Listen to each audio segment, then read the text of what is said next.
What was interesting is riding a motorcycle actually really reminded me of skiing. So this, forward momentum, nothing in your way really. Even just like when you find fresh pavement, it's like fresh powder. And, that's exactly what it felt like. And the similar feeling, connected to the ground, pushing through turns, weaving, utilizing the terrain to make it more fun. That was really, really appealing. And then I love the challenge that comes with riding a motorcycle. I mean, driving a car is easy. You're, sipping on coffee, you got the AC on. It's a no-brainer.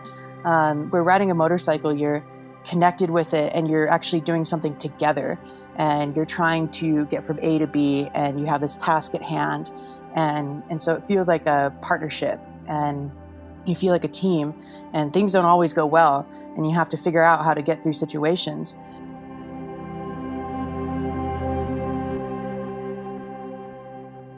My name is Kalen Thorien. I'm from Salt Lake City and I am a professional skier, motorcyclist, adventurer, and photographer.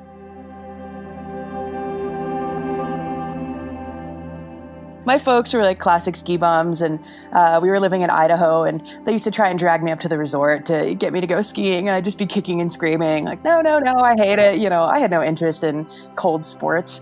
Then I eventually, when I got to high school, I had met some people and had a crush on this guy who was a skier, and I was like, oh yeah, I totally ski. Like, look how awesome I am. I'll come skiing with you. And thought this was some great ploy to like catch him. And turns out we went skiing, and I had so much fun that I ended up ditching him and all his friends and just kept skiing on my own until like the last chair. And from then on out, I was hooked. So I didn't grow up ski racing. I didn't have trainers. I wasn't doing it after school every day, anything like that. I'm self-taught, on my own dime, crappy skis, just trying to find a way to even get up to the hill. And so that doesn't exactly scream success. But after high school, I moved out to Utah, which is the mecca of skiing, and became a ski bum. So I was making minimum wage, washing dishes, picking up trash, and got to ski every day at Alta. And I was chasing the boys and, chasing everyone who was better and faster at skiing than me, just trying to keep up, and quickly got a lot better. And the local photographers and stuff started to take notice, and I started to get asked to come on little photo shoots to ski, and that kind of blossomed from there. And then eventually I landed my first major magazine cover. It's called Powder Magazine. And it's like, I think only 4 women at the time had only been on it. And I landed a cover of that, and that's when my career really took off. And I was like, oh, wow, maybe I can actually do this. Like, I could do this as a job. And it inspired a lot of confidence in me. And I just kept hustling after that, sending out emails, hitting up sponsors. I had, an inbox full of rejections, but a couple people were like, yeah, we want to work with you. And I just kept hustling and kept taking on random night jobs and whatnot to try and pay for it, and finally was able to make a living off of it.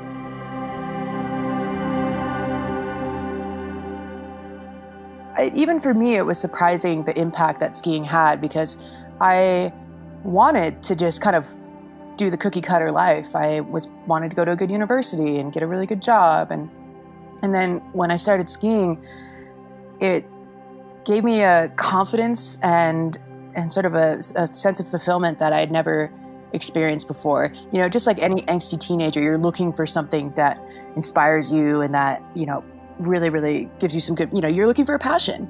And all of a sudden, here's a sport that came into my life sort of unexpectedly that I really had no desire to do it, earlier in my life. And all of a sudden, bam, it gave me such a sense of self-worth, confidence. It inspired me. It just made me happy, like genuine happiness. And that was the feeling I was chasing, was just that waking up in the morning and having a smile on your face. And I knew that feeling is what I wanted. I could just be flipping burgers my whole life as long as it meant that I was skiing, and I was okay with that. And still to this day, now that's carried over into other things like riding motorcycles. That's kind of what has kept me doing it. It's all passion driven. It's not driven by the opportunity to succeed. It's just to be happy. I mean, there is literally no roadmap for how to do this. It's not like go to college, get your degree, and then you have a job. It is so Wild West out here, especially for women. And it's pretty hard for women to make a career out of this.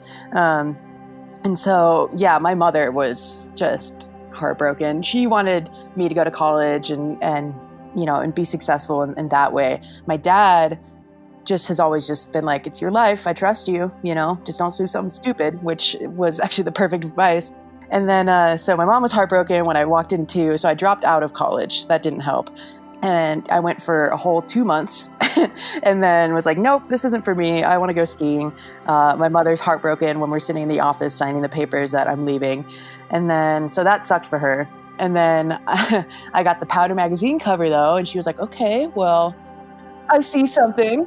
But then, it's like, but are you making money, Kalen? I'm like, no. And so I became a wildland firefighter in the summer to help pay for my winters. And so she's like, oh, government career. Okay, so there's longevity here.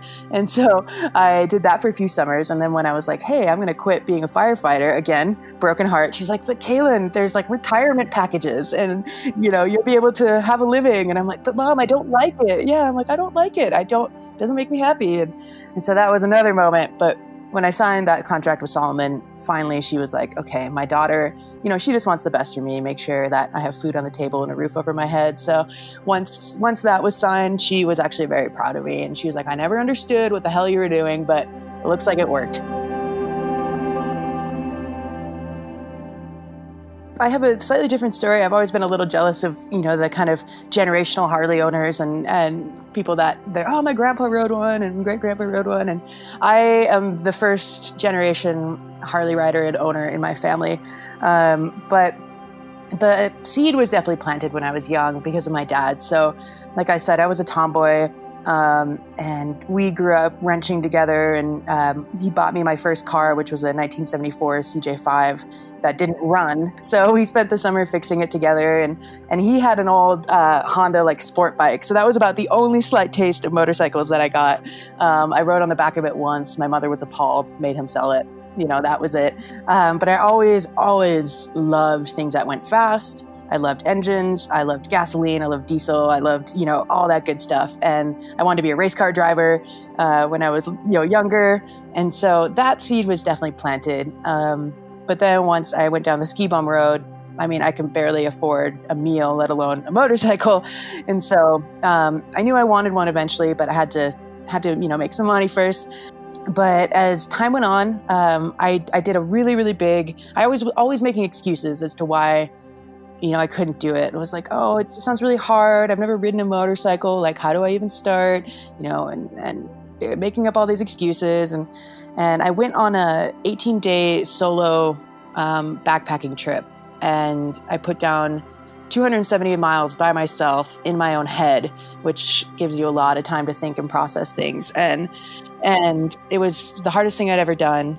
And at the end of it, I was like, you know what? If I can do that, I sure as hell can get my motorcycle license.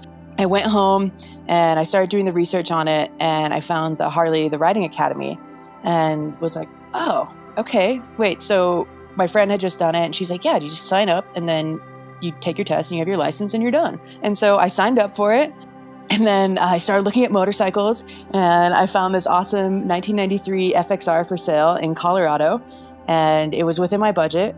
And so I bought it, grabbed a U-Haul the next day, went out and picked it up. And the guy, I see it, I'm like, it's like perfect, it's sold. It's my bike. I will definitely get this. I hadn't even taken the course yet, let alone, still didn't even know how to ride a motorcycle.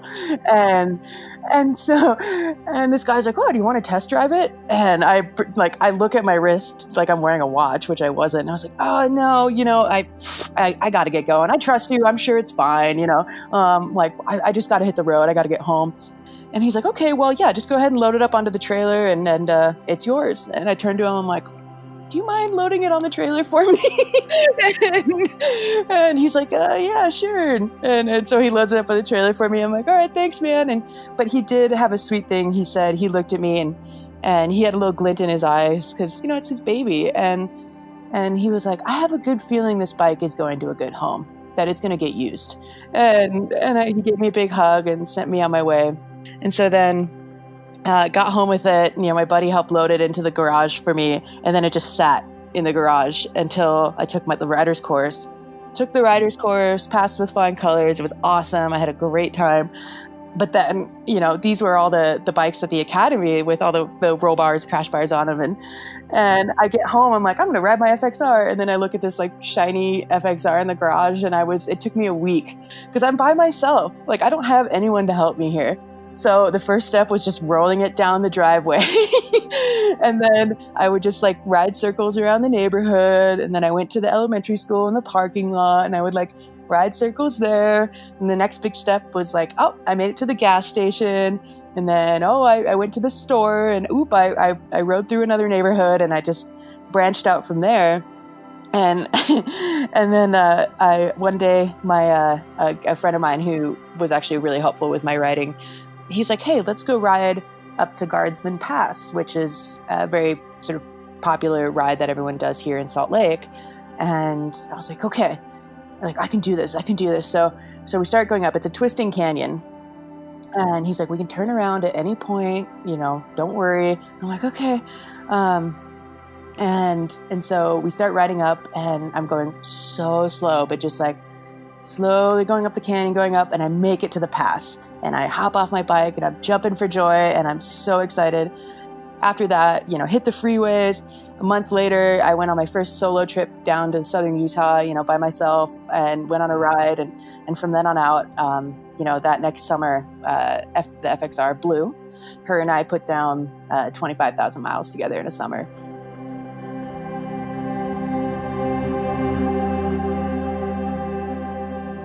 So the camera's really kind of fun because I had done 2 summers of wildland firefighting, and I was planning to pursue it as a full-time career before skiing took off for me. But before I was going to do that, I wanted to take 1 summer off before, every summer turned into smoky wildland firefighting. And I took a summer off, and I only had $5,000 in my bank account. And I spent half of that on a new camera, and then just told myself I want to wake up in a tent as much as possible. So I did that. So I just like hit the road, and I was camping everywhere and backpacking and hiking and just taking photos of everything. And this is roughly when Instagram was really starting to take off. And so I was just posting for fun. The social media influencer thing hadn't really started yet. So I was just posting photos of all my adventures, my summer of love, I like to call it. And people started following, and they started taking note, and they liked my photos, and they were inspired by my adventures. And that really motivated me to keep going and keep posting this stuff. And with that came, getting better at photos. And I was lucky to be in front of the lens a lot. So I was asking photographers, hey, what about this? And what about that? And what do you look for? And sort of taught myself and had people helping me. And it was just a really nice way to document my travels. I wanted to just share them with the world. And little did I know that this platform was going to take off the way that it did. And I was, really grateful that I was able to keep doing it and make a career out of it, that people want to see this stuff. And so I was like, I might just keep going down this path. And so I called my captain, was like, I'm going to roll the dice here and try a different job. Thank you for the opportunity. And he was really supportive. And, my poor mother was once again heartbroken. And it ended up really working out well. I was able to combine my passion of outdoor adventure and stuff and tie in the photography element, get lucky with the social media. And here we are. Really simple, nothing crazy, but I would love to ride through Norway. I would love to just do a big, long, just month in Norway. Pretty much full Scandinavian. So I would love to kind of go back to where my ancestors came from and see my Viking heritage. And I really want to experience the culture that I'm from. And then on top of that, the roads are amazing. I mean, it's just a twisting mecca of chaos through the fjords, over the ocean. I mean, they literally built roads that just go across the ocean. And so it just looks mesmerizing. I mean, again, it combines that outdoor that we all love, that I love, and the motorcycling, and you can bring it together. Plus you can camp anywhere in Norway as long as it's not within 100 feet of private property. So that's sweet. So it's like, this place, it just delivers everything, but it is also very cushy. I mean, it's, everything is squeaky clean and well taken care of. And if you find yourself in a pickle, it's pretty easy to get out of it. I really want to start diving into Central and South America once COVID goes away, to Central and South America. I've never been to Africa. I'd love to tour through Asia, and especially with, maybe getting more into the adventure bike scene, because you guys are coming out with a fancy Pan Am. I would really love to just see people challenging themselves and seeing more people on motorcycles, just because of how fulfilling they are in your life, and how much they've done for me and the people that I've talked to, the people in this community. I just want to bring more people into that fold, because it really does make your life a lot better. As simple as that sounds, it's a way to get a sense of community and to find this tribe, to find a part of yourself, to connect with a machine. It's our new version of the Wild West. It's our new version of exploration and being cowboys, and I think there's a lot of people out there looking for something beyond just the norm, beyond just the everyday grind, and riding a motorcycle, whether that's just, down to your local pub or up a canyon somewhere nearby, or across the entire country or across the seas.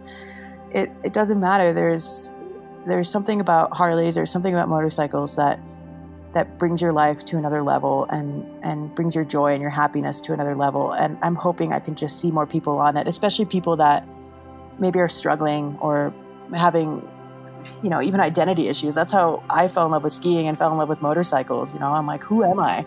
What am I about? And these are the things that gave me that sense of self-worth. And so I would love to just see more people, more women, more men, you name it, on motorcycles, and continue growing this tribe.